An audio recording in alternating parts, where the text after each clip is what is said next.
good morning, good afternoon, good evening, depending on your time and depending on when you're going to be seeing this video. It's your brother, your boy, Cos Reps Corner. Like I always tell you guys, it's my corner, it's your corner, and it's our corner. I don't wanna fall in love, I just wanna have some fun, yeah.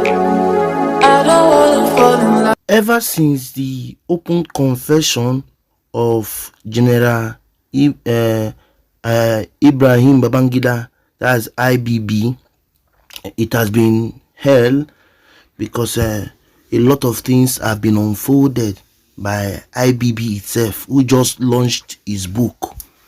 In that book, which he launched a few days ago, there are so many bitter truths, and this particular one is one of them. What is it? It is the assassination, or will I say alleged murder, of M.K.O Abiola.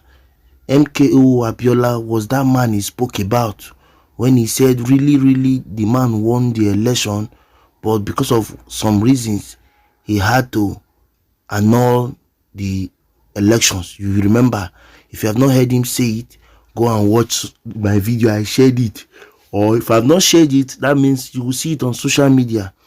You know, during the launch of his book, General IBB did a lot of things, said a lot of things that made it quite clear that the war, which is the coup, didn't start because of the IBB'S, or the IBB'S were not the one that started the coup or that did the coup.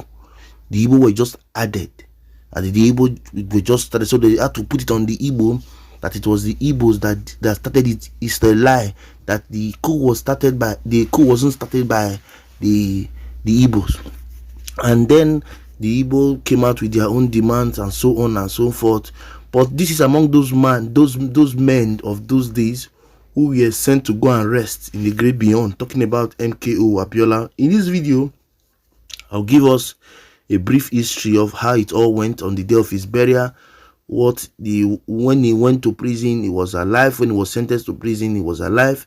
When he was coming back, instead of coming back alive, he came back in a coffin. It's quite unfortunate, but great men have left this country all because of the leaders that we have agreed to be to support and lead us.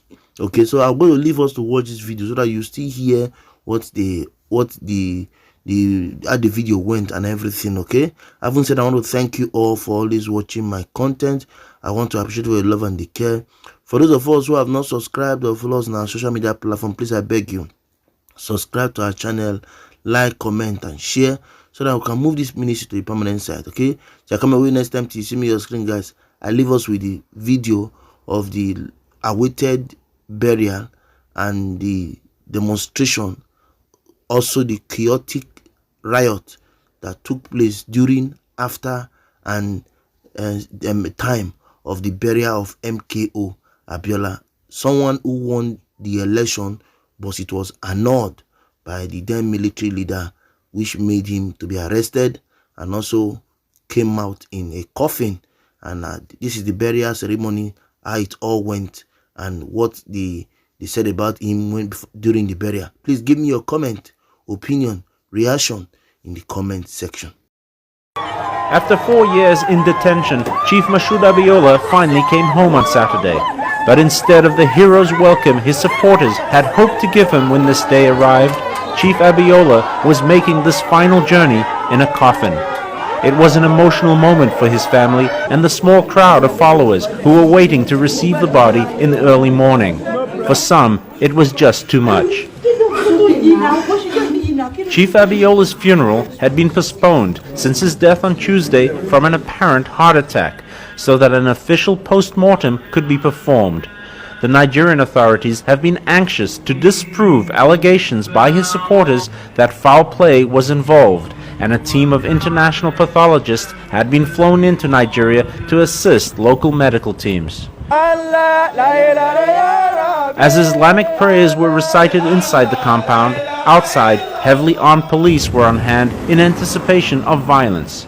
By midday, thousands of mourners were streaming into the residence to offer their condolences to the Abiola family. For them, he was much more than just a political leader. Well, it symbolizes hope to us. It symbolizes great future. I feel a big void and a loss. Irreplaceable. We just lost a gem. He'll never come back again.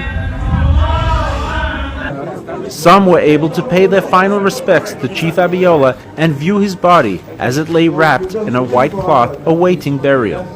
Tensions rose when a group of students demanded they should also be allowed to see Chief Abiola's body. Appeals by family members for calm avoided violence, but the atmosphere remained volatile.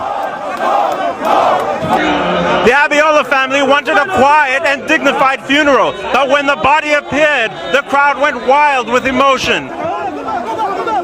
There was pandemonium as people scrambled to get a last glimpse of their hero. But in the Muslim tradition, there was no ceremony, and in a matter of minutes, the body was in the ground. The students clamored over the grave, chanting militant songs and shoveling the earth while a police helicopter hovered overhead. Although the final autopsy results will only be known in the coming weeks, a short time after the funeral, the international medical team involved announced their preliminary findings.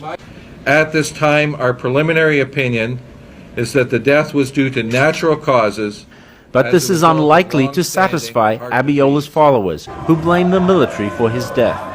After the burial, angry youths taunted police outside the gates of the Abiola residence. There are fears of outbreaks of violence as emotions run high. Chief Abiola's family and supporters are now coming to terms with the realization that he is gone. But his death also raises serious questions about Nigeria's road to democracy and who can now fill the void which his death has created.